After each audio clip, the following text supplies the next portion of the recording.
গত লোকসভা ভোটে পিছিয়ে ছিলেন, এবার সেই বিধানসভা কেন্দ্রেই নজর তৃণমূল প্রার্থী আবু তাহের খানের। এবারও মুর্শিদাবাদ লোকসভা কেন্দ্রে তৃণমূল প্রার্থী করেছে আবু তাহের খানকে। শারীরিক অসুস্থতা কাটিয়ে ভোট ময়দানে এবার তার নজরে মুর্শিদাবাদ বিধানসভা কেন্দ্র। মনোবীক্ষণ পলিক্লিনিক, চিকিৎসার জগতে এক দশক। এখন এখানে সব বিষয়ে ডাক্তারবাবু একসাথে তলায়। ফোন করুন 7477799515 এই নম্বরে।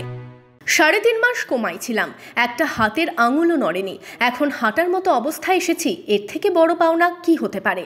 লোকসভা ভোটে টিকিট পেয়ে উচ্ছ্বসিত আবু তাহের খান।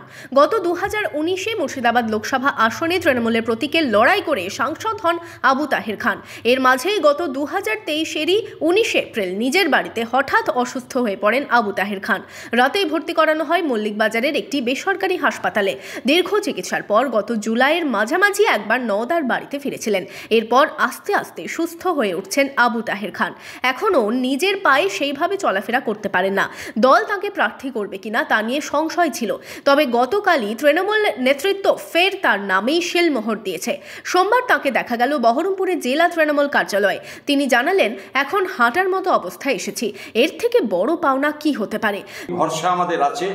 শারীরিক অসুবিধাটা মানুষ বুঝতে পারে কোথায় কার কতটুকু অসুবিধা। এই অসুবিধা হয়তো একদিন কেটে উঠবে, কারণ আমি 3.5 মাস কোমায় ছিলাম, একটা হাতের আঙুল পর্যন্ত নড়েনি। এই অবস্থা থেকে আজকে নিজে হাঁটার মতো জায়গায় এসেছি সক্ষমভাবে। তো এর থেকে বড় পাওনার কি হতে পারে? গত লোকসভা ভোটে মুর্শিদাবাদ কেন্দ্রে পিছিয়ে ছিলেন আবু তাহের খান। এবার সেই কেন্দ্রকেই পাখির চোখ করে ভোট ময়দানে ঝাঁপাতে চান তৃণমূল প্রার্থী।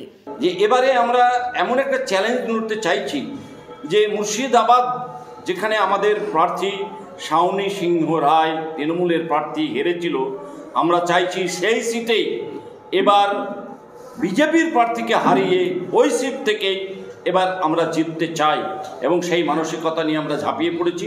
গত লোকসভা নির্বাচনে আমি হাইয়েস্ট কম ভোট পেয়েছিলাম, সব থেকে সেটা মুর্শিদাবাদ কেন্দ্র, একটা কেন্দ্রে কম ভোট পেয়েছিলাম।